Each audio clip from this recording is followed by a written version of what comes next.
Hello, good morning, everyone, and good day to all.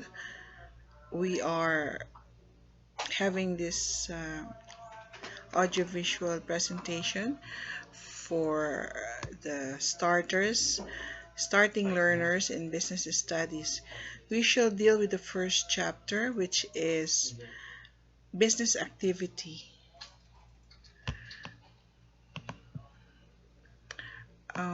We're having the students in the grade 7 and the grade 8 level seem like having a hard time uh, grasping or embracing the lessons in business studies. But let's keep a positive mind. We know very well that you are still young to understand the concepts in business, but uh, just with open minds and heart, um, you'll be able to get to be familiar with the basic knowledge in business studies.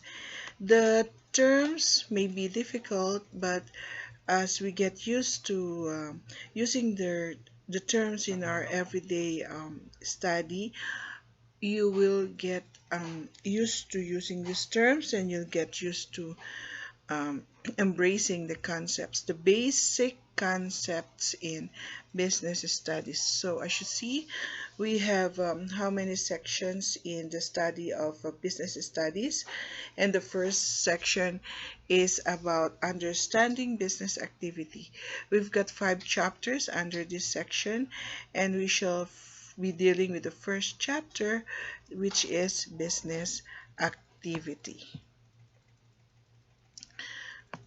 In this chapter, we shall be learning uh, the concepts of needs, wants, scarcity, and opportunity cost. We shall also be learning the importance of specialization, the purpose of business activity, and the concept of adding value and how added value can be increased. Okay, we shall be knowing also uh, why do we have to take up business studies? Why do people get into business, small scale business or big scale business? Okay, so let's try to start with knowing our needs and our wants.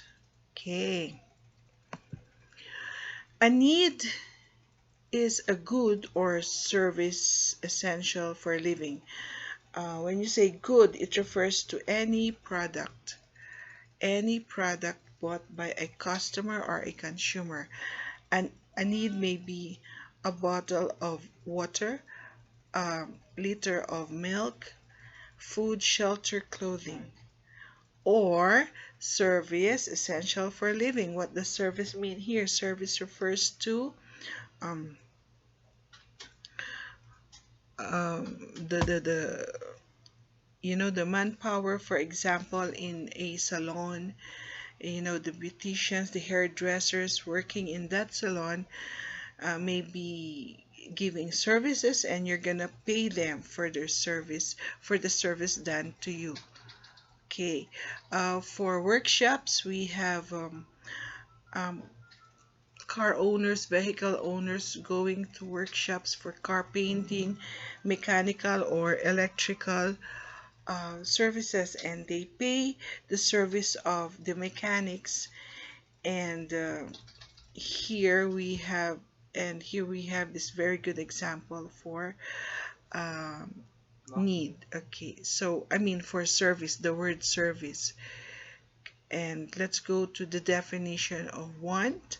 A want is a good or service, again, which people would like to have, but which is not essential for living. Okay, now the second part of this definition box is about economic problem. Okay, people's wants are unlimited. We want this and that, these, those. We want many things. Okay, and it is but natural for people to have a long list of wants, and the needs are not really many because we just have like uh, shelter, basically clothing, food, and water, and that's it to survive. The economic problem refers to this concept, okay? There exists unlimited wants, but limited resources to produce the goods. Hold on, we will try to know the meaning of limited resources, okay? To produce the goods and services to satisfy those wants. This creates scarcity. Okay, so when we're having economic problem, if, okay, the unlimited wants of people are not satisfied, are not met, are not like limited resources are not enough. When we say limited resources, we refer to the things that the consumers and customers want. Now, let's take for instance, um, a liter of milk. Um, this is like, or for instance, let's go to wants. Let's say cars. There exists unlimited wants but limited resources.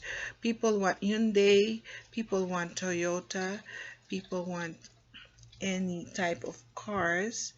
Okay, but if the product is not available in the market, then there will be economic problem in this sense because uh, they their needs, I mean their wants are not satisfied by the producers. Okay, there's not enough product, there's not enough services available to satisfy their wants, those wants that they have in their list. And then this creates scarcity. Now let's go deeper into the definition of economic problem as we go on with our study of chapter 1. Okay,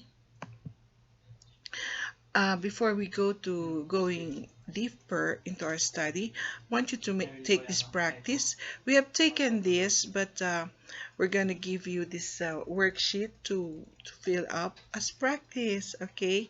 For revision purposes, we have activity point 1, which says make lists of A and B. A is your needs, those things you think are necessary for living. Your wants, things you would like to have you would like to be able to buy and own. For example, on your needs list, you will probably include clean water, and on your wants list, you may include a luxury house. Okay, so we have the worksheet to use, and you may print it, and I guess it's on the next page. Okay, the page after the case study or so. Now, for our case study, we have this typical, I mean, this is a problem that may help us, practice our evaluation of our knowledge of wants and needs. Let's read on. The government of a small country is worried about large numbers of people who cannot afford the basic needs of life, even though citizens with more money are always complaining that the country is not producing enough of the luxuries. Remember, we're talking about luxuries here that they want to buy. Okay, let's continue reading. The government decides to try to solve these problems by printing more banknotes, doubling everyone's incomes. Okay, let's check what happens next. Has the government solved the economic problem of the country? Are there now more goods for the people to buy? More houses, more schools, more cars, improved standard of living of the population? And the third paragraph will give us the answer. Okay, guys, the answer to all of these questions is no, big N-O. Printing more money does not produce more goods and services. It will just lead to prices rising so more goods cannot be afforded. You just pay more for the same amount of goods. Okay? So this is clear. Printing more banknotes will not solve the problem, the economic problem of the country. So what's the real economic problem and how can we solve it?